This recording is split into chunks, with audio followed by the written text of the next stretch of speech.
ផាក់លើលក្ខណៈគ្រូសាຂະຫນາດតូចទេបងណាងាយបាទរបៀបធ្វើហើយក៏បង្ហាញបងប្អូនពីរបៀបធ្វើទឹកជ្រលក់ឲ្យខាប់អញ្ចឹងណាបងប្អូនណាបាទមើលទៅតំណងដល់ហើយបាទបងប្អូនយើង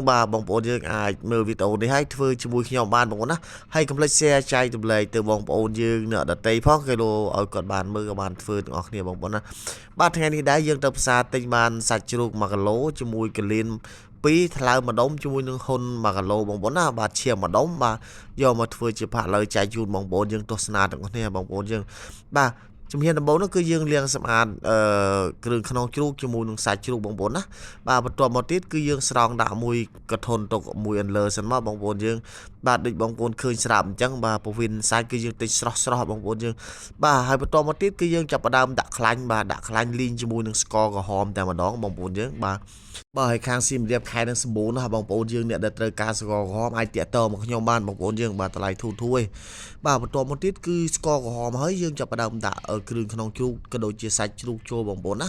បាទហើយយើងកូរវាបន្តិចមកបងប្អូនយើងហើយក្រោយមកទៀតខ្ញុំដាក់ដូចជារំដេងបាទគល់ខ្ទឹមបាទស្លឹកក្រូចសើចខ្ទឹមសដុំបាទហើយជាមួយនឹងផ្កាច័ន្ទ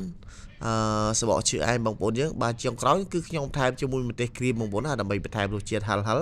បាទបន្តមកទៀតគឺយើងក្រោបវាមកសបកមកបាទអូខេបន្ទាប់ពីហ្នឹងហើយបងប្អូនយើងបានយើងក្រោបឲ្យវារឹងក្រហមស្ករសិនមកបងប្អូនណាបាទហើយយើងបើកវាចេញយើងឆាវាបន្តិចទៀតបងប្អូនបាទក្រោយមកទៀតគឺយើងចាប់ផ្ដើមដាក់ទឹកចូលបងប្អូនណាយើងដាក់ទឹកមកល្មមកុំឲ្យច្រើនពេកណាបងប្អូន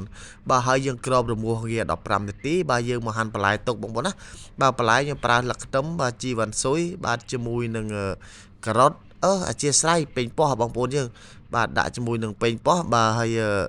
បន្លែនេះដែរគឺយើងធ្វើរបៀបយើងស្រុកស្រែទេបងប្អូនណាបើយើងអត់នៅផ្សារទេបាទងាយមែនទែនបាទហើយជាមួយនឹងត្រសក់ទៀតមកបងប្អូនយើងត្រសក់បងប្អូនមើលតែត្រសក់ទៅដឹងហើយបាទអត់មានត្រសក់ក្រុងទេត្រសក់ស្រែចំបងប្អូនណាបាទមើលតែផ្លែត្រសក់ទៅដឹងហើយបាទនេះគឺនៅជាន់តំបន់ដែរបងប្អូនយើងបាទបន្តមកទៀតគឺយើងយកវាមករៀបនៅក្នុងចានមកបាទយើងក៏ថែមម្ទេស2ប៊ីដុំទៀតមកបងប្អូនបាទឥឡូវ10នាទីក្រោយគឺយើងថែមគ្រឿងវាបងប្អូនណាយើងបើកឡើងថែមទឹកស៊ីអ៊ីវបាទបន្ទាប់ពីទឹកស៊ីអ៊ីវមកខ្ញុំប្រើដូចជាម្សៅស៊ុបបងប្អូនយើងប្រើជាមួយនឹងម្សៅស៊ុបរ៉ូឌីបាទបន្ទាប់ពីម្សៅស៊ុបរ៉ូឌីមកគឺយើងដាក់ទៅជាមួយបាទស្ករបងប្អូនយើងបាទមើលទៅបាទបរិមាណវាបាទខ្ញុំដាក់រៀងច្រើនដែរបាទស្ករយើងឲ្យរៀងផ្អែមតិចមកបាទហ្នឹងហើយបាទហើយយើងក្របតទៀតបងប្អូនយើងបាទបន្ទាប់ពីក្រប15នាទីមកគឺវារីងទឹកហើយបងប្អូនណាបាទឥឡូវគឺយើងអាចកូរត្រឡប់វាម្ដងដើម្បីឲ្យវាចូលជាតិក្រហមបាទបងប្អូនមើលផាក់លើយើងគឺរួចរាល់ទេបងប្អូនណាបាទងាយមែនទែនបាទអញ្ចឹងបន្ទាប់មកទៀតគឺយើងត្រូវក្របវាបន្តិចទៀតបងប្អូនណាក្របវាឲ្យរីងទឹកបាទបន្ទាប់មកគឺយើងកូរវាទៀតបាទយើងឆាវាដើម្បីកុំឲ្យវាខ្លោចបានណាបងប្អូនណាបាទពីព្រោះអីយើងធ្វើនេះយើងធ្វើរបៀបលក្ខណៈគ្រួសារទេអត់ច្រើនទេអញ្ចឹងយើងអាសាបើកមើលវីកូបាទឆ្អិនហើយគឺយើងស្រង់វាដាក់ចេញបងប្អូនណាបាទមើលទៅតំណងហើយបងប្អូនណាបាទនេះបងប្អូនយើងដាក់ស្រាសបាទជាត្រូវជាងអាន់ឈើកែនស្វើតកម្ពុជាអីបាទយើងស្រង់វាចេញមកបងប្អូនយើងបាទហើយផាក់ឡើងនេះដែរក៏អធិស្ឋានចំពោះបងប្អូនយើងបើសិនជាមានខុសឆ្គងត្រង់កន្លែងណាអីបាទដោយសារតែខ្ញុំមិនសូវជាជំនាញខាងមុខខ្មែរទេបាទ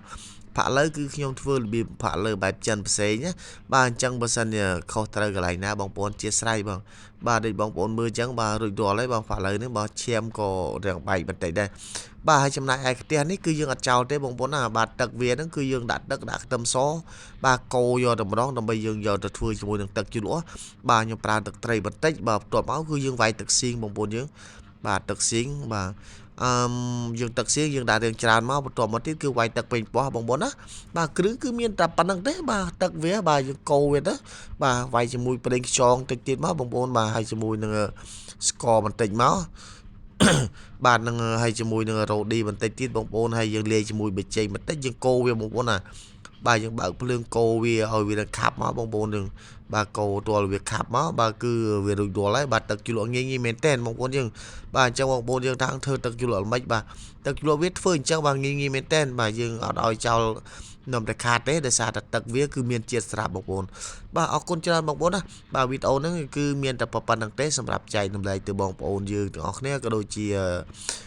បងប្អូនយើងអ្នកដែលចូលចិត្តខាងម្ហូបបាទអរគុណច្រើនបាទជួបគ្នានៅវីដេអូក្រោយទៀតបងប្អូនណាបាទសង្ឃឹមថាបងប្អូននឹងចែករំលែកទាំងអស់គ្នាបងប្អូនបាទអរគុណច្រើនបាយបាយ